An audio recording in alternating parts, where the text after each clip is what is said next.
안녕하세요. 이번 저널 미팅 발표를 맡은 학부연구생 이상호입니다. 제가 발표할 논문은 Water Retentive 3D Knitted Textile Electrode for Long-Term and Motion State Bioelectric Signal Acquisition입니다.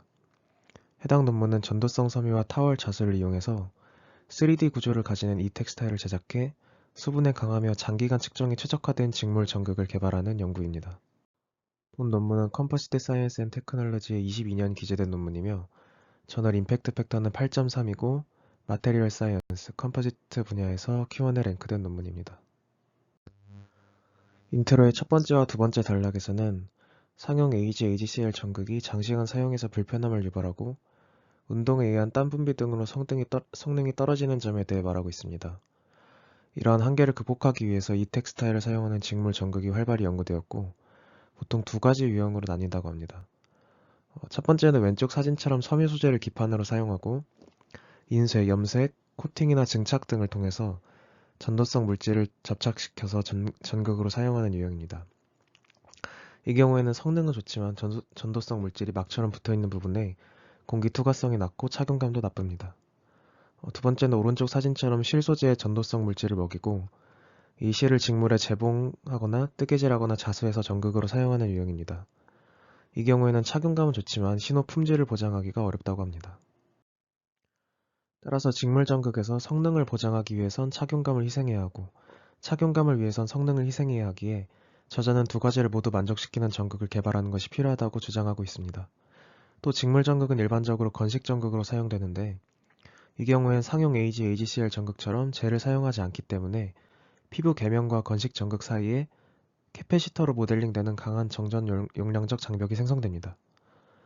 젤 등에 수분을 발라서 전해질로 기능하게 하면 캐패시터 CT가 없어져서 전극의 임피던스가 낮아지게 됩니다. 즉 저자는 건식 전극인 직물 전극의 임피던스를 낮추고 측정 성능을 더 높이려면 피부와 전극 사이의 수분 함량을 증가시키는 방법이 유효하다고 말합니다. 이러한 문제들을 해결하기 위해서 저자는 3D 자수법을 사용하는 새로운 형태의 입체 섬유 전극을 제시합니다. 산화 그래핀 옥사이드 RGO를 전도성 소재로 사용하였고 SAP라고 불리는 초흡수성 폴리머를 수분 흡수제로 사용하였습니다. 이때 두 물질을 동시에 안정적으로 분산해서 섬유에 코팅하기 위해 세리신이라는 천연 단백질도 활용합니다. 이렇게 제작된 전도성 실을 타월 자수법으로 옷에 자수하여 장기간 사용해도 안정적인 입체 섬유 전극을 제작합니다. 이때 3D 구조이기 때문에 피부와의 접촉도 향상되고 장기 사용 시에 분비되는 땀을 SAP로 잡아두어서 임피던스를 추가적으로 낮추는 것도 가능합니다. 임피던스는 1000Hz에 24kΩ 정도로 안정적으로 유지되었고 EMG와 ECG 측정이 성공적으로 이루어졌으며 고품질의 ECG 측정을 이용해서 HRV 분석도 수행할 수 있었다고 합니다. 제작 과정과 실험 결과를 보기 전에 사용한 핵심 소재를 간략하게 보고 가겠습니다. 먼저 산화 그래핀 옥사이드 RGO입니다. 실제로 활용되는 그래핀에는 크게 세 종류가 있는데 먼저 일반적인 그래핀입니다. 많이 알고 계시듯이 연속된 2D 탄소 결합 구조 덕분에 매우 높은 강도와 높은 전도성을 지닙니다. 대신에 화학 기상 증착법인 CVD나 기계적인 방법을 통해서 얻어야 하기에 대량 생산이 쉽지 않고 활용하기에는 가격이 높습니다. 다음으로 GO는 그래핀 옥사이드로 산화된 그래핀입니다. 그래핀과 기본적인 구조는 동일하나 그래핀 표면에 산소를 함유하는 작용기들이 여러 군데 붙어있는 모습입니다. 일반 그래핀보다 강도도 낮고 전도성도 비교적 낮지만 흑연을 산화시켜서 간단히 제조할 수 있기 때문에 대량 생산이 쉬워서 가격이 쌉니다. 특징으로는 작용기가 여럿 붙어있기에 극성을 띄어서 친수성을 띠는데 친수성을 띈다는 말은 물에 넣었을 때 분산이 비교적 쉽다는 뜻입니다. 가장 우측의 RGO는 일반 그래핀과 GO의 중간쯤에 위치한 물질입니다.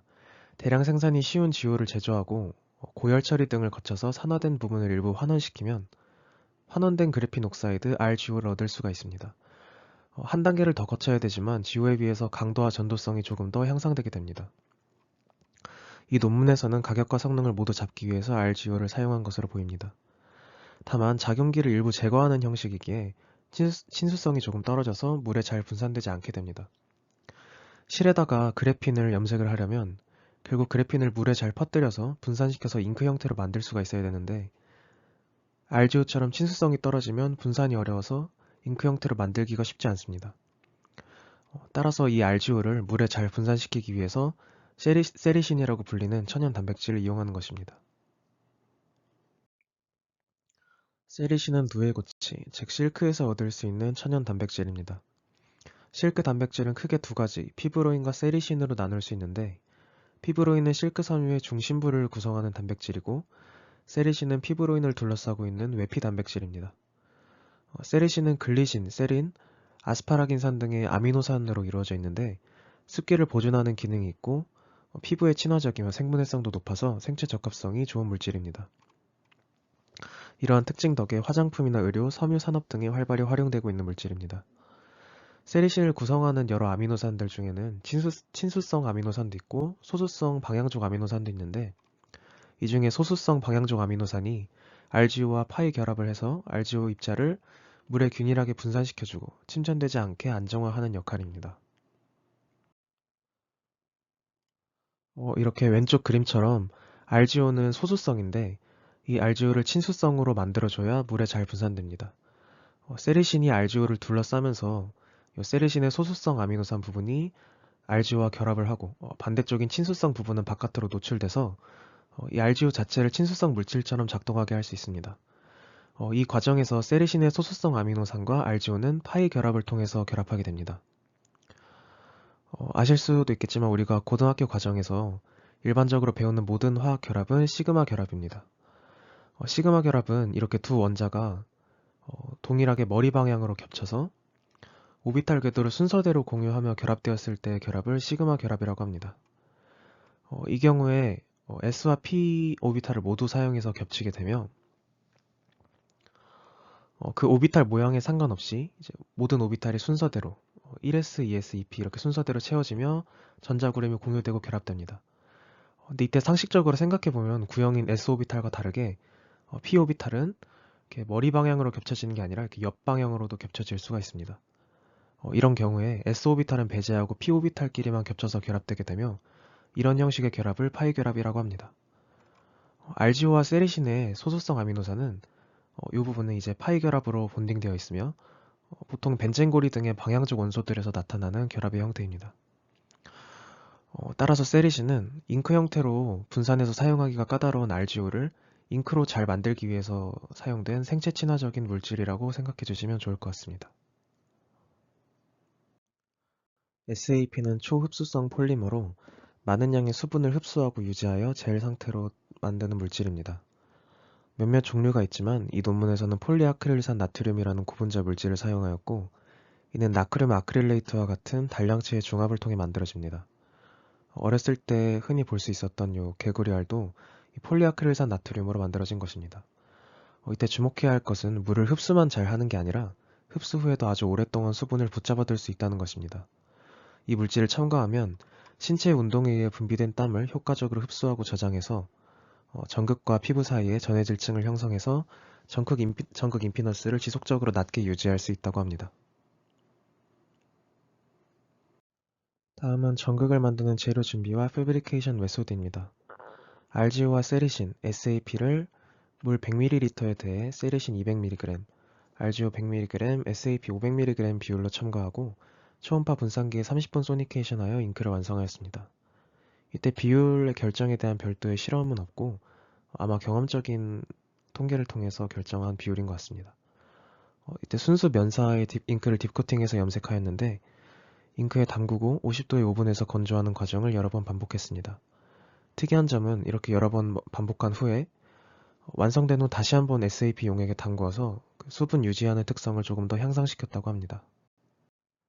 이후에 염색된 실로 자수해서 전극을 만들었는데 3D 타월 자수 전극은 손으로 직접 자수했고 비교를 위해서 만든 평평한 자수는 기계 컴퓨터 자수기를 이용해서 전극을 제작했다고 합니다. 따라서 과정을 정리하면 다음 그림과 같습니다.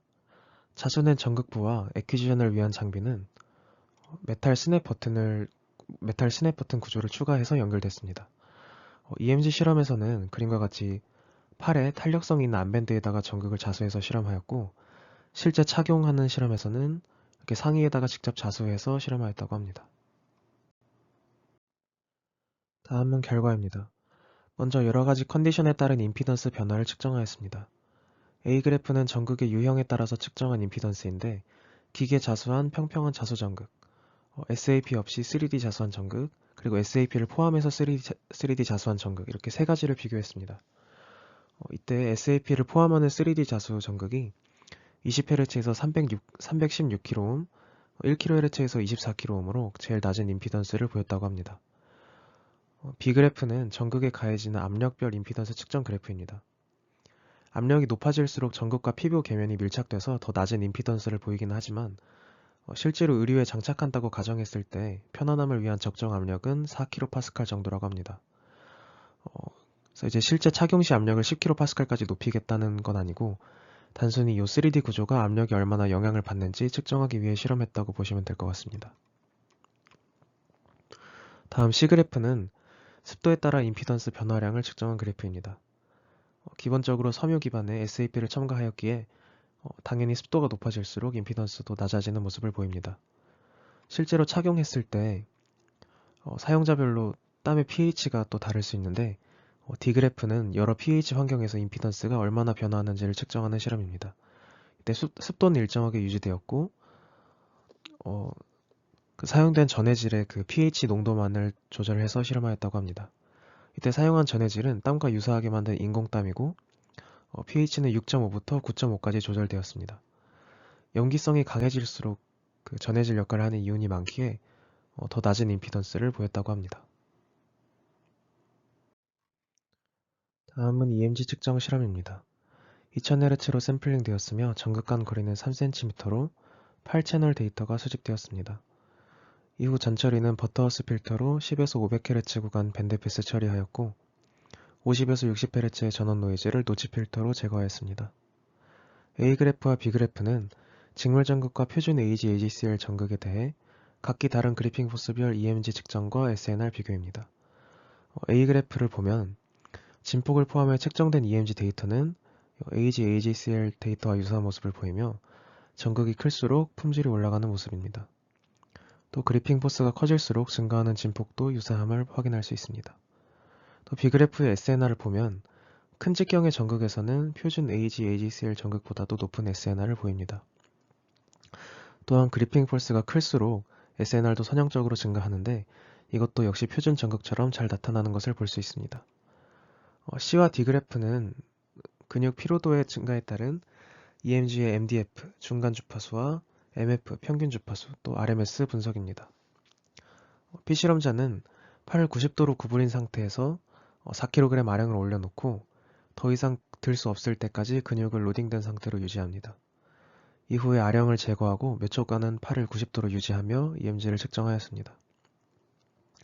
이때 기준이 되는 AGCL 전극은 팔꿈치에, 직물 전극은 이두근과 상완 요골근에 각각 2쌍 배치되었습니다.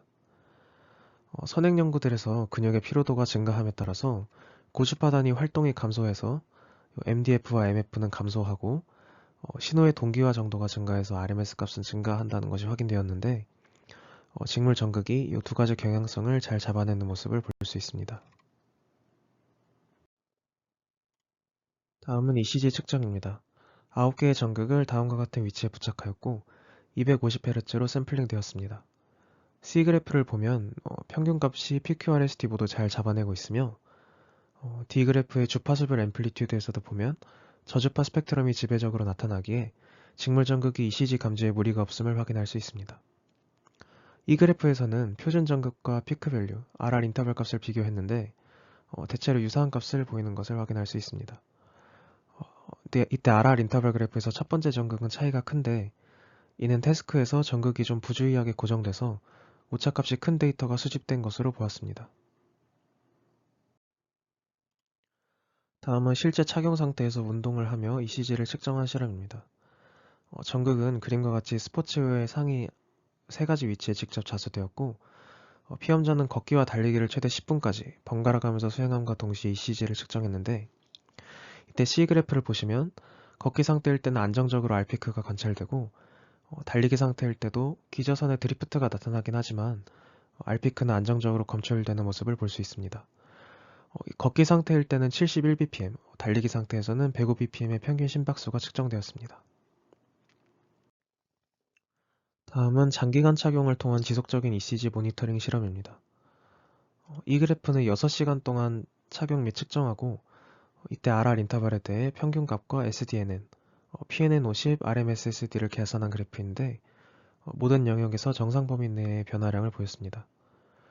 이때 평균 RR 인터벌 값은 819ms로 6시간 동안의 평균 심박수가 73bpm임을 의미합니다. 다음으로 F그래프는 로렌츠 플롯인데 요 X는 Y 대각선 근처에 데이터가 위치할수록 심박 변이가 적고 심장 리듬이 일정함을 의미합니다. 데이터가 대부분 45도 근처에 위치해서 ECG가 정상적으로 측정되었음을 알 수 있습니다. 또 G그래프의 히스토그램에서 보면 RR 인터벌이 주로 600에서 1000ms 근처에 분포하고 주요 피크는 800ms임을 확인할 수 있습니다. 마지막으로 컨클루전입니다. 이 논문에서 저자는 RGO, 세리신, SAP 복합 재료를 이용한 3D 자수 전극을 제안하고 해당 전극이 낮은 임피던스, 편안한 착용감을 기반으로 EMG 근육 피로 분석, 운동 및 장기간 ECG 모니터링과 HRV 분석 등이 효과적으로 사용될 수 있음을 확인하였습니다. 아쉬운 점은 편안한 착용감과 장기 사용을 컨셉으로 잡았음에도 전극 자체의 내구성에 대한 실험은 기초적인 수준으로밖에 진행하지 않았고 6시간보다도 더 장기 착용하는 경우나 아니면 세탁에 대한 저항성 등 실제로 실용적인 사용을 위한 실험들은 조금 부족했다는 생각이 들었습니다. 그럼에도 불구하고 수분 흡수를 이용한다는 아이디어에 맞춰서 적합하면서도 생체 안전성이 뛰어난 소재를 선정한 점이나 땀이 나는 환경에 대응해서 습도와 pH별 조건을 설정하는 등 실험을 다양하게 설계하였기에 비교적 높은 임팩의 전화를 낼 수 있었던 것 같습니다. 이상으로 발표를 마치겠습니다. 들어주셔서 감사합니다.